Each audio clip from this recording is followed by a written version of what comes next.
Hey folks, welcome to our breakout session, especially this one, which I'm really excited about because today we are going to tackle the M word. And of course, I am talking about marketing, which for a lot of people can be a complicated and nebulous subject. And that is because no matter what kind of budget you have, marketing effectively can be a challenge for anyone. And if you don't know what you're doing, sometimes it can end up costing you more than you earn. So the question then becomes, how do you make the most of the resources that you put into it, whether that's time or money, to make sure that you get as many sales as possible? And lucky for you, I have just the person to answer that. I want to introduce you to our head of acquisitions, Davis Sarmic. Davis started working in marketing a little over Actually, I don't want to put any numbers here and make you feel a lot older than you actually are. But in Twino, which was a leading European lending platform. And then he joined Printify 5 years ago, where he started by managing a marketing team of 2 people. And now that team consists of over 50 people from all over the world, including myself. But apart from that, Davis has also run a couple e-commerce stores and drop shipping stores on eBay and also on Etsy and Shopify, which makes him no stranger to you as well, because he's gone through the same efforts. And he is going to tell you about what you can do to really maximize those marketing efforts for your stores. Davis, thanks for joining me today. Thanks for having me, Tawish. I'm happy to be here. It's been an amazing day. I know, and I know a lot of people have been waiting for this too, so let's just right into it. So you've been around the POD game since the beginning. How has the landscape of POD changed for you?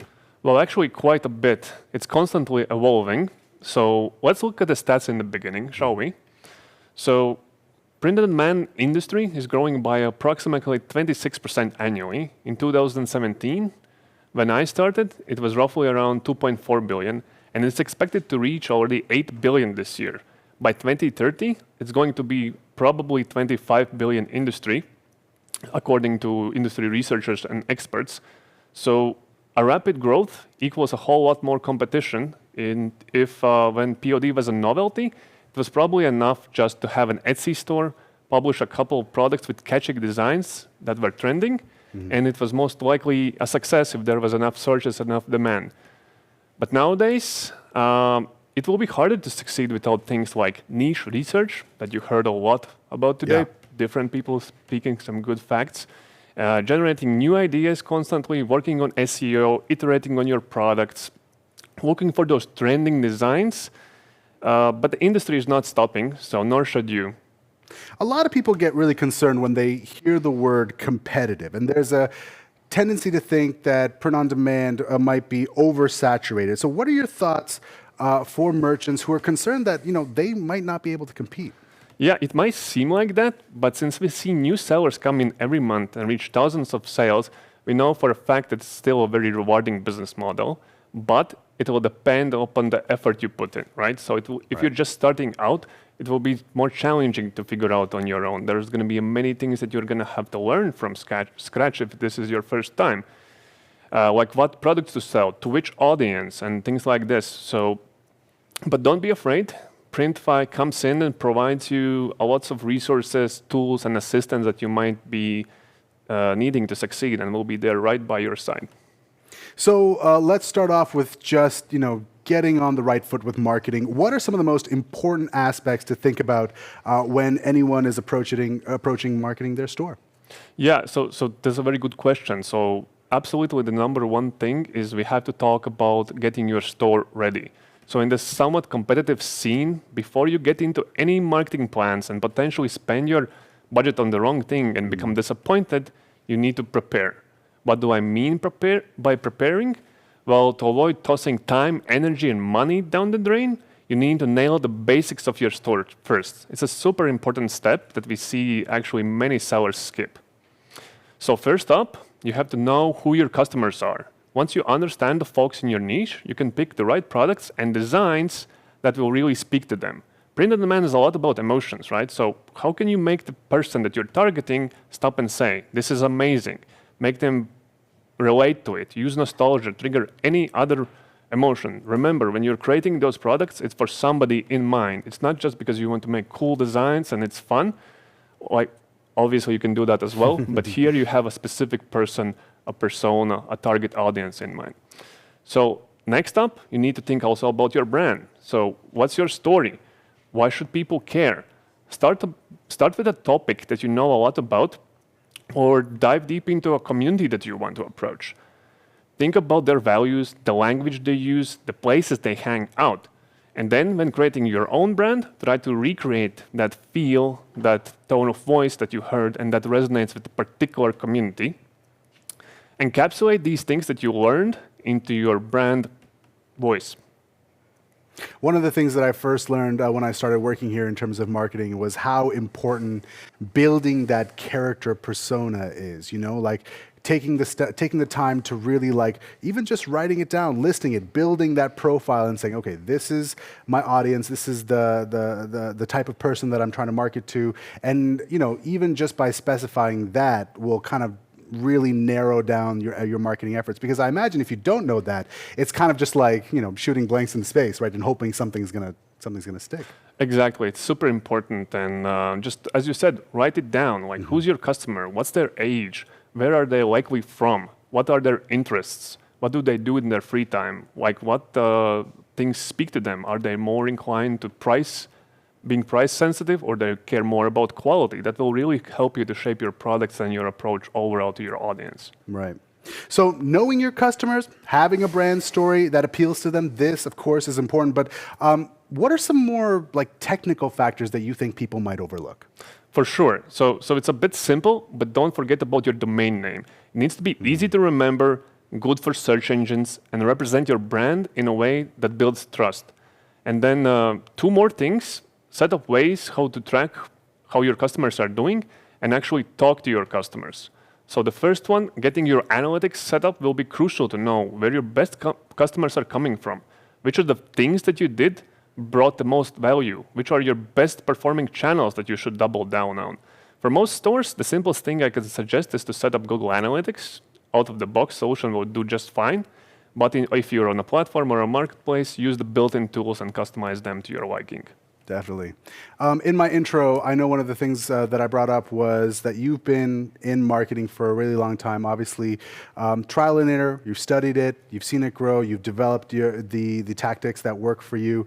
Can you take me back to when you started? What was the thing that sort of overwhelmed you the most, and how did you get over it when you were trying to understand marketing? Like, what was the thing that you were like, okay, you know what? This is the thing that I was missing before, and really helped you shape your vision of how it would work in the future? Yeah, I guess it's easy to become overwhelmed with all the options and not knowing where to start. Yeah. So it's probably good to have a blueprint of what's the first thing you want to try out and sort of learn step by What was step. that, sorry? Blueprint? Blueprint. Oh, blueprint. Okay, I was like, pool print. What is No, that? no, it's a Blueprint, blueprint, yes. yeah.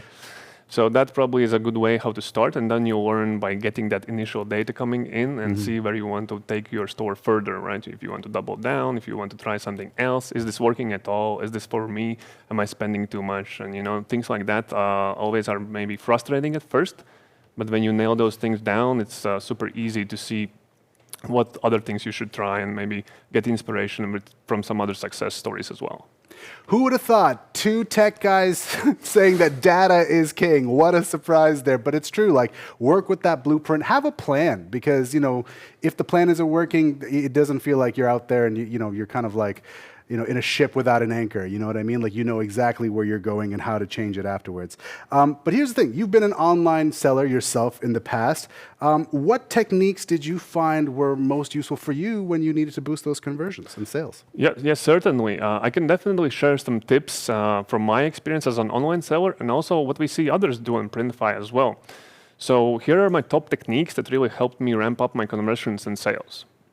First up, I want to talk about how I discovered that tapping into scarcity or urgency did wonders for my store. So how do I do this? Well, in POD, you have virtually unlimited inventory, but I would still set my items that they're almost out of stock most of the time. So then when a customer comes to my store, they're less inclined to shop around and go to another one because they might be afraid of losing out on this deal. Then, additionally, I would offer promotions that were around only for a limited amount of time. Again, because I want to drive that urgency. When a visit comes to my store, I want to have the best chance of converting it. And you don't have to go crazy and get into a price war, right? You can set the base price higher, and just the fact itself of having a sale will help your conversions. Then I also made the most out of seasonal events and holidays to generate some hype. That way, it's easier for the customers to justify the purchase for themselves. So I bought it because it was on a Halloween sale. It makes sense. Everybody's buying something. You get them kind of in that mood and so on. And sometimes I also give my customers a chance to pre-order or get our early access to upcoming products just to make them feel special. If you make them feel special, that way you're standing out from the rest, and that's ultimately what you want to achieve with your store. And then there's the free shipping. It just makes people feel like they're getting an even better deal.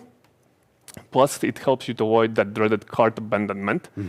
It's a pretty solid way how to get a leg up on your competition. Just don't forget about setting your margins right so you don't end up losing out in the end. Definitely. I want to take it back to data and analytics because, of course, this is probably one of the most useful things that you can do to really target your marketing. But how did you use data and analytics to your advantage when you were trying to boost those conversions? Yeah, 2 words, cross-selling and upselling really both help me maximize my sales. To get it right, you need to understand your customers' needs and buying habits. Then you can place those related products and upgrades strategically through your checkout, through your product pages. And based on that, you can also exercise your email strategies, right? So there's definitely ways how to capture emails both on Etsy and Shopify. So make sure you're doing that. This is often where we see the most of repeat sales come in for the POD stores. And then I cannot stress this enough, get to know your customer. Personalized recommendations based on your customer's data can really go a long way. For example, sending out a coupon or a promo code on their birthday, or reminding them about an upcoming event or celebration can help you to bring in those additional sales. And then don't forget about bundling. Offering discounted bundles will increase your average order value. For example, a team t-shirt set for mom, dad, and the kid will bump up your basket size so you have more margin left over to exercise your marketing strategies. That will give you way more options and way more flexibility to do different campaigns, test your things just because you have a bit more room in those ad costs, you know. So just remember that getting a new customer is always much more expensive than satisfying and engaging with an existing customer. So make sure you're doing that. And I think, yeah, those were some of my go-to strategies.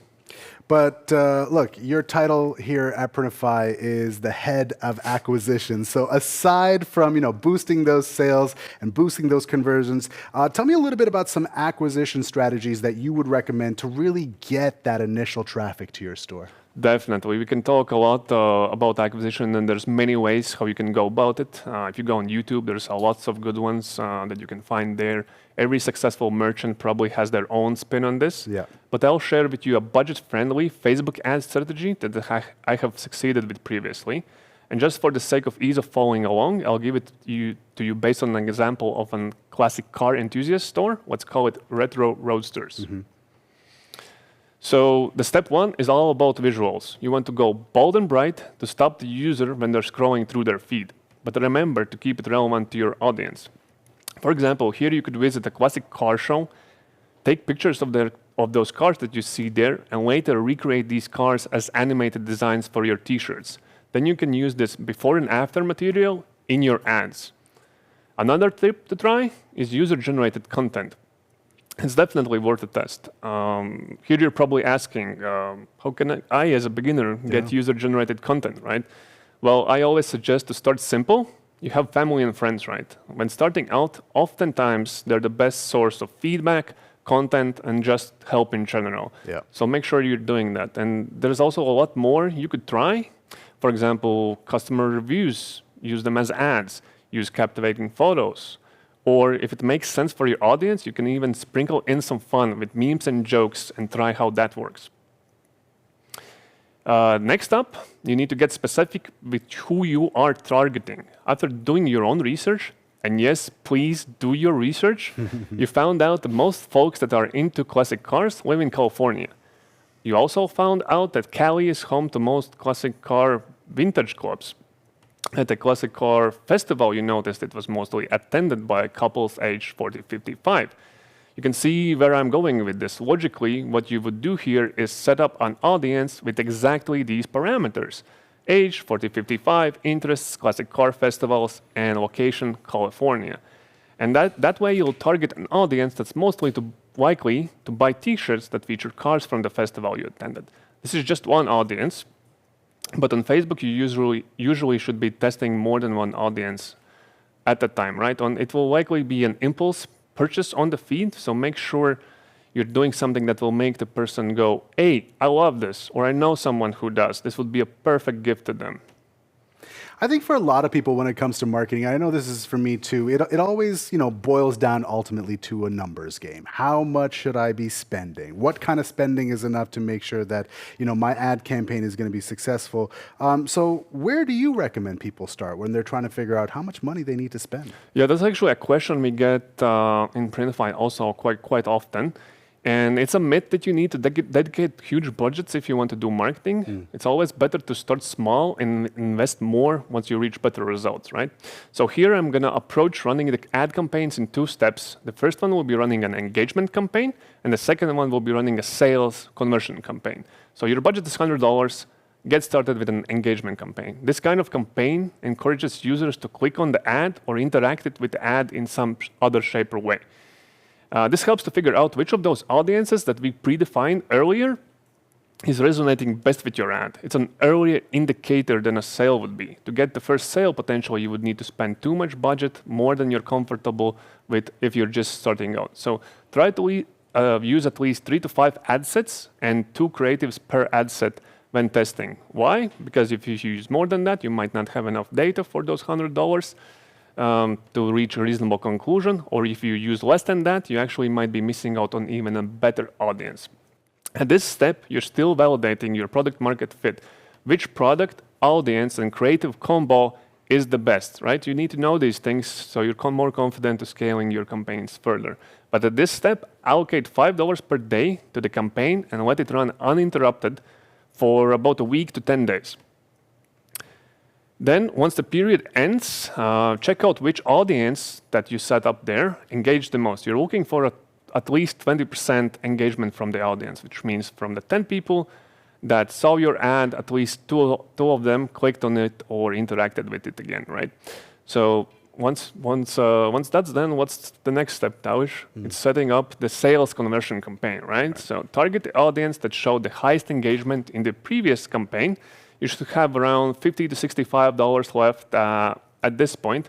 And this campaign, again, requires the budget of $5 per day. This time frame is around 10 to 14 days that you want to set up. And it will be enough for Facebook's algorithm to optimize for maximum performance and give you those sales. And here, a good return of investment would be 300%, which means for every dollar you spend on ads, you're getting 3 back. Which would be kind of a good indicator for the start. And if the results are this good or even better, consider upscaling your budget to reach even more sales, or you can create a lookalike campaign based on your best customers and run that in the same budget as well. Yeah. What's your advice for people who have started this plan, they've started spending on Facebook ads, but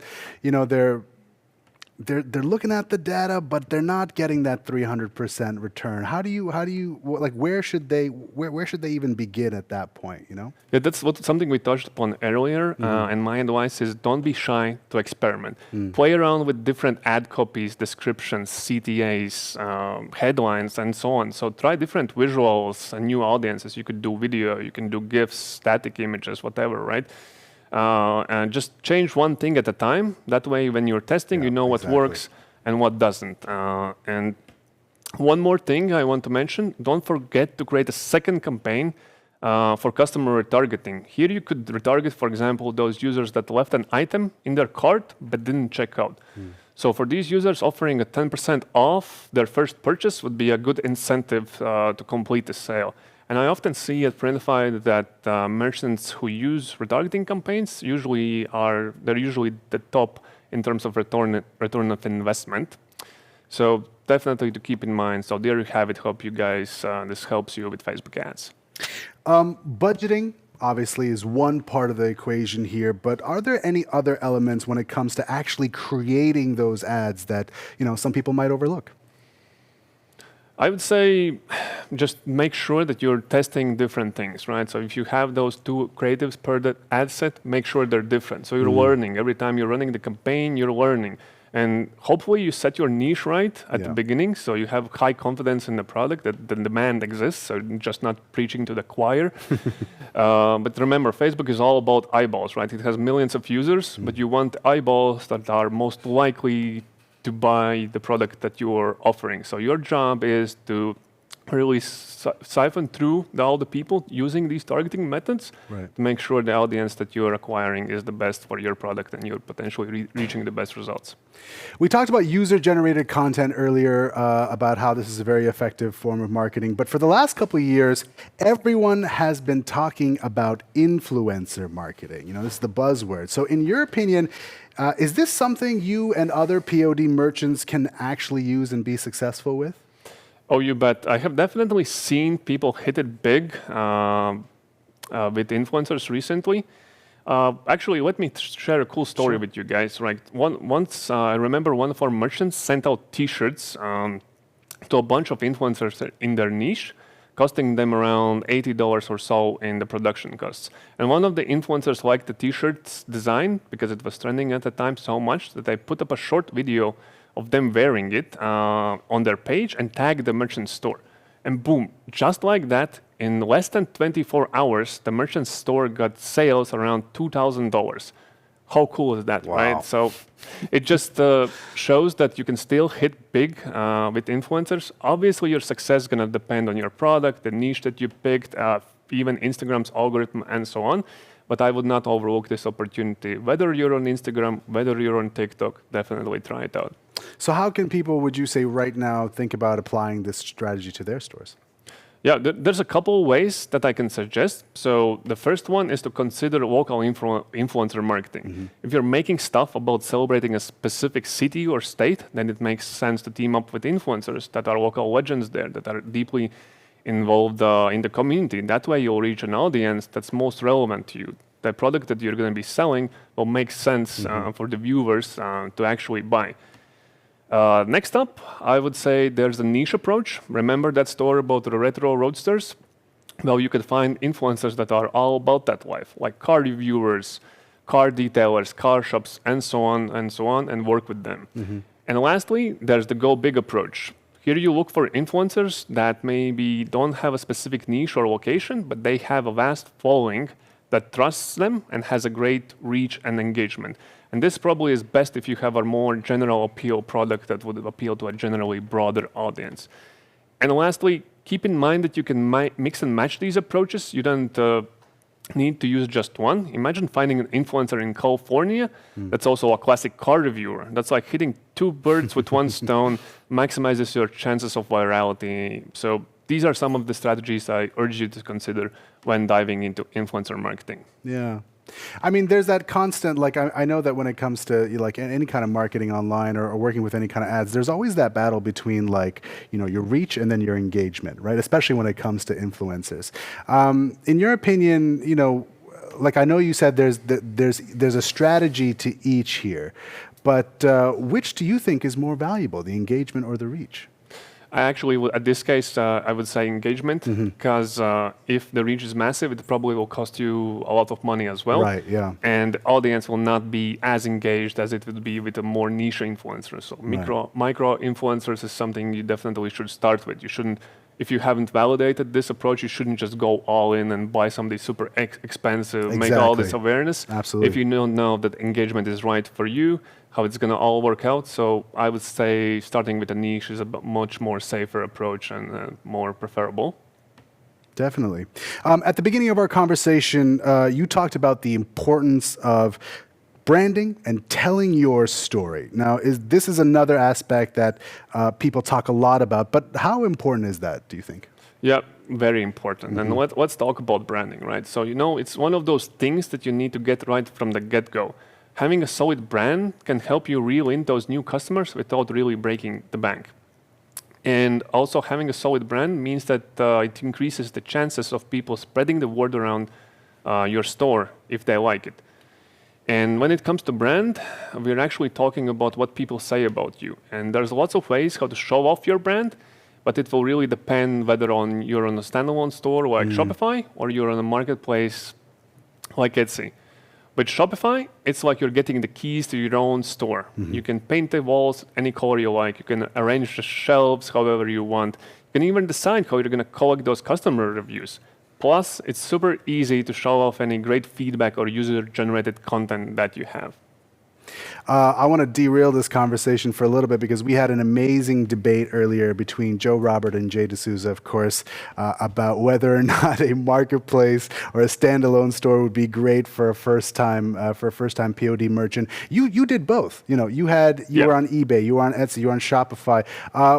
What was the choice for you? Do you think that worked best? I actually started with Shopify, but since I didn't have maybe all the time that I wanted to devote actually to developing like those in-depth marketing strategies, it can go a bit quiet if you don't actively work on it or if you haven't reached that initial success. So our marketplace, it's a bit easier. It's not a cakewalk by any means, but it's a bit easier to get started because you don't at least have to worry that much about getting that traffic, and it gives you generally less anxiety. So marketplace is a good start to mid-range place where to exercise your store. Right. But I mean, when it comes to telling that brand story, I imagine that must get a little bit trickier with the marketplace. Exactly. That's a super valid point, and a lot of people are making that point. On marketplace, you have a very limited ways how to brand your store. Also, you have a bit less wiggle room in terms of having control around your store. There can be like policy changes and things like that impact you. On a standalone store, it's your business. You own it. You do everything. You're in control. So if control and safety is more what you're looking for, definitely a standalone. So there's lots of pros and cons for both. So it just really depends on what you're more comfortable with.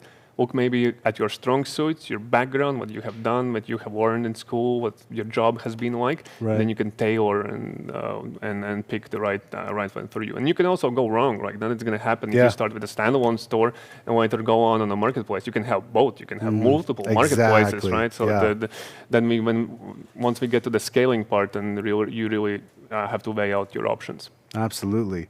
So let's leave people here with a toolkit. So if you are just starting off, trying to understand how to make the most of your marketing work for you, we have some suggestions of what you should start your toolkit off with.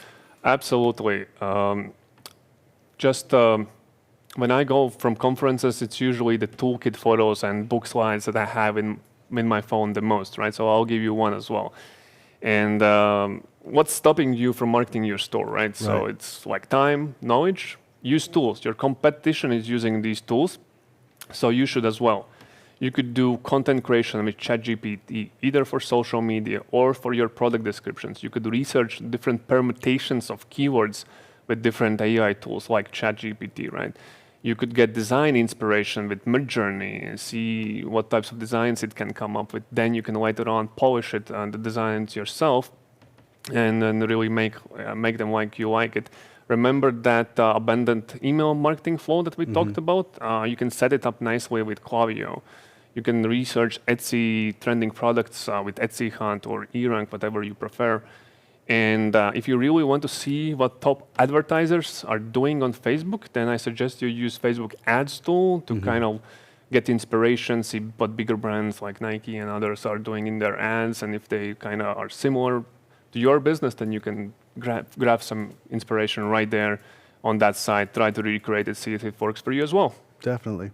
I'm going to ask you one question before we get out of here. But, like I said, you've been in the game for a long time. When you think about the future, what's something that makes you cautious about how people are going to be marketing their stores and products, and what's something that makes you optimistic about it? Well, what makes me optimistic, I'm going to start with the positive, of course, right, is that the industry is growing. There's much more opportunities. Actually, the quality standards are higher, the choice is bigger, and the opportunities also marketing the products are wider because you have TikTok, you have different channels.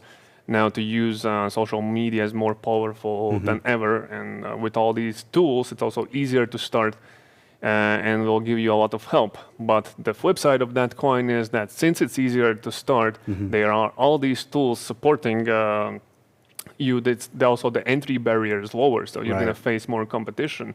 It's not going to be enough for just having a simple niche like teachers, right? You're going to have to go definitely sub niche or two Definitely. levels of sub niche, right? Yeah. To find your audience. So overall, those are the two things that I consider when I think about the future.